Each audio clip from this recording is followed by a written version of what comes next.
Diwata, nakakain mo pa rin ba ang iyong mga masasarap na dishes, lalo na itong overload? Yes, araw-araw yan ang kinakain ko. Magti 10 years na, charing. Dahil syempre kailangan mo pa rin tikman lagi para masigurado yung quality, di Kinakain ba? ko pa yan. Ano ba ang pamantayan ng masarap na pares para kay Diwata? Alam mo, ang masarap para sa akin yung mabusog ako at maging kontento ako sa kinain ko. Pero, di ba may beef din to? May beef pa rin ba na sinaserve dito sa inyo? Beef? Mayroon beef pero pares ano na yon. Ang tawag ko doon pares buto-buto or pares bulalo. So ayan yung beef ko kasi dati yung beef pares ko, pinalitan ko nitong lechon pares in the rice ko kasi walang masyadong bumibili. So dito siya mas marami kaya dati yung beef pares ko, yung talagang tinda ko at saka yung beef mami. Kaya lang, simula nung nagtinda ko ng binago ko yung menu ko, yung Diwata Pares Overload, ginawa kong lechon kawali at saka chicharong bulaklak. Doon siya nag-boom. Boom talaga. Kaya may beef pa rin ako pero ginawa ko naman siya pares bulalo. Mas maraming laman. Okay, so ganito gagawin ko dito, sasabawan ko to. Normally, binubuhos to dito, di ba? Nakahiwalay talaga siya, nakabuhos talaga yan kasi pares tayo. Tapos lalagyan ko ng garlic. Tapos lalagyan ko nito. Pwede ba kahit gaano karami? Yes, Lagay-lagay? depende yan sa gusto mong gaano karami yung ilagay mo. So yung customer, lagay lang siya ng lagay lagay lang ng dito. lagay. Ito na, matitikman ko na ang Pares Overload ni Diwata. Ito yung chicharon bulaklak, ano? Boss.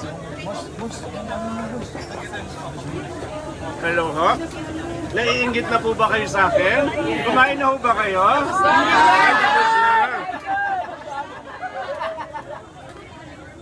Kaya naman pala pinipilahan.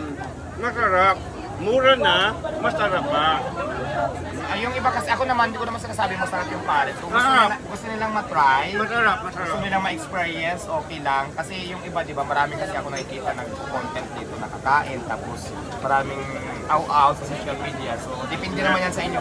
Hindi ko sinasabing masarap, pero gusto yung tikman at kayo na mismo ang humusga. Ito yung pamantayan ng masarap. Nasasarapan po ba kayo? Ayan, sila nagsasabi. Tapos itong Seek and Joy, magkano ulit itong ganito kalaki? Depende sa size. Ngayon kasi malalaki siya. So, under rice yan, 120. May kasamang soft drinks pa rin, may free water, may libreng sabaw. So, 120 naman yan. Pero pag mas maliit dyan, 100 lang din under rice. Nakita ko nga yung interview mo kasi minsan maliit yung manok na Oo, dumadating. depende kasi So sa nag-change dating. ka na kagad ng Nag-change naman price. tayo ng price. Oo. Pero pag malaki talaga, usually kadalasan malaki. So, 120 siya. Ito, Pero hindi na siya 120 to. masama kasi naka-under rice ka na, sulit na talaga sa 120 pesos kasi may free soft drinks ka pa, may unli sabaw ka pa at the same time. Pag nabiting ka sa soft drinks, may free water naman tayo. So, yun. So ito, 120 na itong hawak ko. Oo, ngayon. 120 yan. Under Masarap. rice yan, may kasamang soft drinks. Pwede mo ba i-share anong timpla nito? Bakit sa malinamnam? Ano? Buo yung lasa? Ano lang, nilagyan ko lang ng magic sarap yan. Masarap na ba? Magic! Magic sarap lang yan, nilagay ko. Tapos yung prinito ko, yan na yun. Oo. Magic sarap lang daw. At 24 hours ang operation ni Diwata Yes. dito. 24 hours.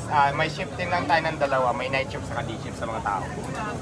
Ano yung pinakamahirap na shift? Sa umaga o sa gabi? Parehas lang pero mas maraming tao sa gabi kumpara sa Kasi akin. nga init, no? Hindi masyado. Maraming tao sa gabi. Diwata, paano pag umulan? Anong mangyayari? Ano, mga waterproof naman daw yung mga kumakain dito kayo problema sa ulan. Pero hindi, may mga tent naman tayo pero nagpaplano ako kung papagandahin ko ba, bububungan ko ba siya. Kaya lang syempre, di ba pinag-listo lang tayo dito. So hindi naman pwede na gawin na lang natin. Kailangan natin talaga muna magpaalam, magpag-coordinate dito. So nagpang-pisto ko pwede natin lagyan ng bubong. At saka hindi, mura na naman, masarap na naman. Kung ganyan yung panahon, minsan nga mas masarap ang kumain pag umuulan, di ba? So pwede pa rin silang pumunta rito. Pero siguraduhin ko naman na hindi kayo mababasa kasi may mga tent tayo na kung hindi na pwede yung ibang tent yan, mga bukas na kapalitan natin ng bagong tent. Tulad nito, pag umulan nito, hindi naman sila mababasa dito kung saan tayo nasa lugar na to. Okay. Tapos, baka Diwata maganda rin, matour mo ko dito sa iyong lutuan. Kung deli ka, magtutour tayo ng lutuan. Habang nagsiset up sila, Kasi ini ko lang kasi pupunta kami. Ayos.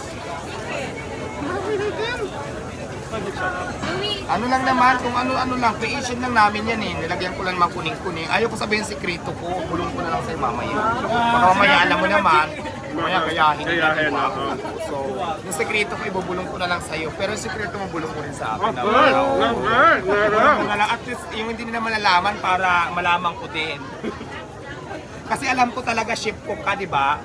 Ay, chef ka, di ba? So, ngayon, bulong mo rin sa akin yung mga sekreto mo para mas lalong sumara. No, baka nga magkatulungan tayo kung Huwag may mo mga sabihin tips dito pa. sa live kasi baka gayahin pa nila, maunahan pa. Sige, mga tips pwede tayo mag-share ng mga ganyan. Okay, sige. Nakakailang chicken inasal ka sa isang araw sa 24-hour na shift? Hindi ko mabilang, nakailang ihaw ka Kilo. ba? 30 manok o 30 kilo? 30 kilos na chicken na inasal. Okay. Tapos, yung mga bati, ano mo na yan doon? Okay. Tapos, ito ko naman niluluto yung Ito yung ano. Ano siya, electric ano? Okay. Dati kasi kawakawali lang tayo, kaya na sobrang dami din ng... Mas consistent na to eh. Kaya talagang nag-provide talaga ako ng talagang prituan ng chicken. Para hindi din mahirapan yung tigaluto. Ang ganda. Si Jollibee nanginginig na. Kinakabahan na. Dito naman natin niluluto yung ating mga sabaw dito. Okay. Kanin dito ay kuya. Kanin, sabaw. So ito lang siya. Tapos yung mga lechon kawali at chicharon bulaklak. Hindi ko na siya ipapakita kasi medyo ano doon. Dito yun. Dito Dito yan mo sa side. So itong mga division na to, pinagawa mo na to. Nagawa ko na to kasi di ba dati sa kalsada lang Yes. tayo, binabas yung lutuan natin, wala daw sa lugar. So dito naman may pisto na kaya talaga nang effort ako para gawin yung kitchen natin. Importante. Lahat alam ko, 3 kami nito ay 4 eh. May mga Sino ang maghahawak? Hello, volunteer!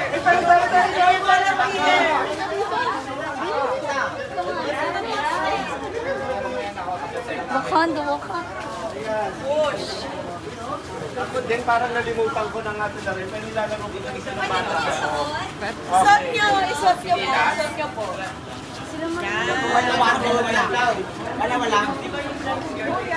Kahawak na. Di ba ganun kayo? Isa lang. Sa baba muna. Okay. Nagkakagulo po kung paano laruin ang Chinese garden. Okay. Ha?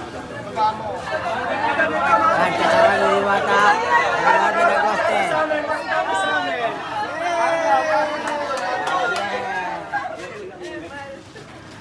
Okay, go! Sa tuhod daw, sa tuhod.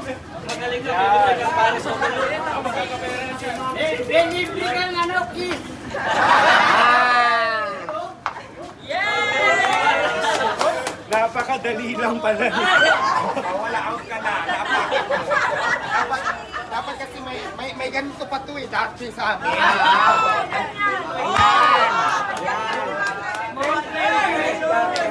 Ay, ganun ba yun?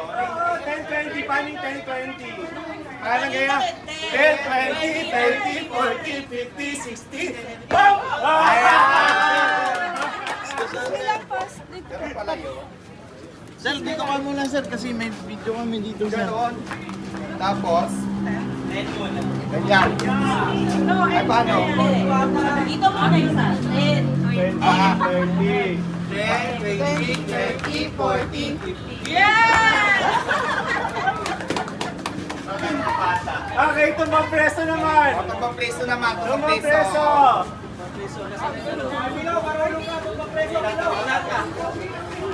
Lata, sa lata. Ito. Parang bumalik tayo sa pagkabata, no? Ito, meron tayong Ba't palaki ng palaki? Sa amin dati, mas maliit pa nga dito na lata eh. Ayan. Grabe, social naman ang tsinelas ko. Pang hotel. Okay. Saan natin lalagay dito? Ay, talo ako! Asa bang bilog? Talo ako kasi. Kung sino makatayo. Ayan. Dito tayo. Mag-ano isa kayo ng save kayo ng Hindi, okay na. Mayroon ako dito. Oo, tingin. Lugi ka. Lugi ka. Dapat pala. Ito sa'yo mo. Baka naman ito. Excuse me po. Boss, atras ng konti, boss.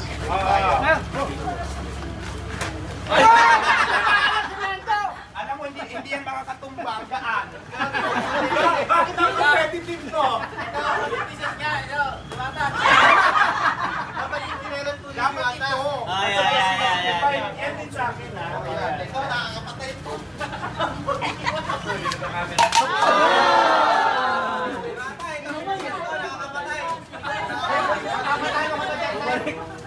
Kaya? Parang nag-practice na si Diwata. Paano yan talo? Isa pa? Isa pa. Best of 3. Yung malaki na daw. Malaki naman. Talo ka sa maliit eh. Dito dapat.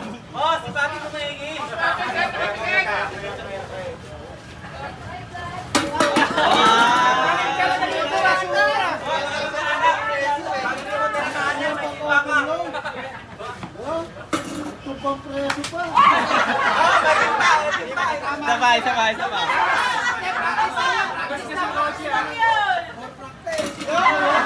One last, one last. Wala na. Magaling talaga. Los ka na, los.